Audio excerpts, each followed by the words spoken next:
तो सब मैचेस पर आम पाखे रिजल्ट आसी जाइए। तो आमर रंजित भाई एंड शारदा भाई सेकेंड पोजिशन में थे एंड शाश्वत भाई एंड बिरंची भाई फास्ट पोजिशन में थे।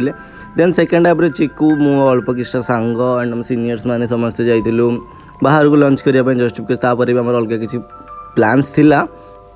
लंच सारा पर चिकुर एक्चुअल मचला बोतल किणव तो 100 टकर 3टा बोतल आनी भारी खुशी सी।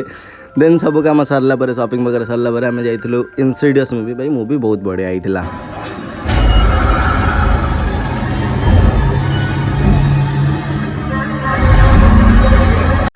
मूवी सारी घर को फेरला बेले ऑलरेडी बहुत लेट होता। तो मुझे चिकू छाड़ी घर को आसला तो आहरी लेट। तो बस दिन जी tata see you in the next blog.